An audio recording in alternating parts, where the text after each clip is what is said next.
Never would have made it. Us to understand what we're reading is that we have to literally get back in the mind of the ancient Hebrews.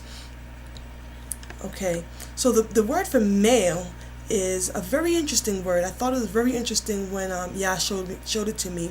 The word is zachar, and that word basically means remember. A lot of questions should be going through our minds now. Remember what? Why is the male a symbol of remember? Female is another very interesting word. It is coming from number 5344 in the Hebrew. It is called nakab, and this is actually the primitive root, and it means to puncture. Remember this meaning, to puncture for the female, and remember for zakar. I'm going to show you the pictographs for this letter, for this word, and it is a nun, a qaf, and a bet. A nun, a qaf, and a bet. And in the Hebrew pictographs, the nun symbolizes the seed or continuity, a hair, an heir, H-E-I-R, heir, continuity, a seed. The kuf is a picture of the sun on the horizon, and the bet is the symbol of the house, shelter, protection. Okay, again, these are things we just want to keep in mind, and we're going to pull it all together before we finish our lesson on Bereishit. Okay, let's continue.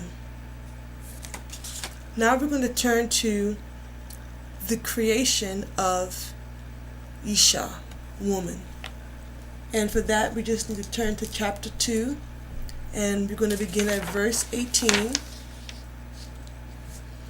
And the word says, "And Yahweh Elohim said, it is not good that the man should be alone. I will make for him a helper as his counterpart." Some scriptures say, "I will make for him a help meet." When the Hebrews use words, and this is something we learn when you study the culture of Hebrews, and you just look at the words and you look at the ancient pictographs, the words are functional. They don't capture so much of the Greek concept of abstract. Good to them had to mean something functional. Just like with the Almighty, when after he created each day and he looked at the creations and he saw that everything was created according to how he wanted it, according to the functions that he created them to be utilized, then he said that it was good. But Yah said that on this sixth day when he made Adam, that it is not tov, it is not good that this man should be alone. Alone basically just means to divide, to be solitary, and divide in the sense of being separated from others. So what does Yah do? Yah says, I'm going to make for him a helpmeet. Help in the Hebrew is the word azer, and it basically means to aid or to help, and that's number 5826. It's actually the root word azar. But this helpmeet, according to the word azar, means to surround. That is to protect or aid or succor. Succor, I had to look up in the Webster's Dictionary, another tool that I said we're going to need. And succor actually means literally to run to or run to support. Hence, to help or relieve when in difficulty, want, or distress. To assist and deliver from suffering. Hallelujah. Yah just showed us something. This help that Yah created to be with Adam was going to be a protection for Adam. It was going to run after, support, relieve, perform whatever was necessary to fulfill the needs of this man and to deliver from suffering. Key point. Keep keep that in mind. We're going to come back and revisit that thought. We're going to look at the pictogram. I'm going to put that up for you guys to look at. And the pictogram is a picture of an eye for ayin. We have a zayin, which is a symbol of a weapon. And then we have the letter or the pictograph of a head, which is for the rosh. I looked at this and I said, Father, what is this meaning? What is this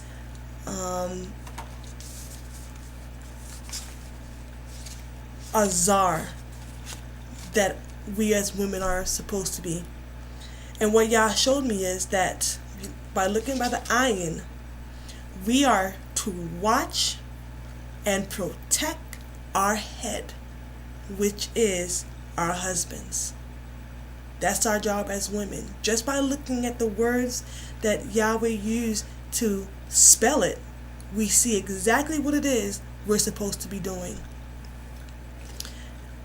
And sometimes when we think about our roles as men and women, even within the Israelite community, we tend to think that the woman is, and we are something to be protected. Our husbands are our heads. They are in the forefront. They are the one that take care of our families. They are the one, by the sweat of their brows, provide for families, provide for the women. But there's something else that we were given to do. We are given to protect them, but protect them how? And we're going to see how when we look at the word meet.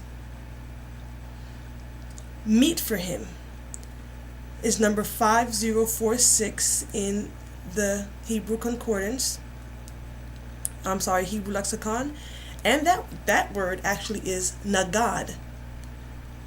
This is the primitive root, and it means properly to front, to stand boldly out, opposite, to announce, to expose, to predict, to explain, to praise, messenger.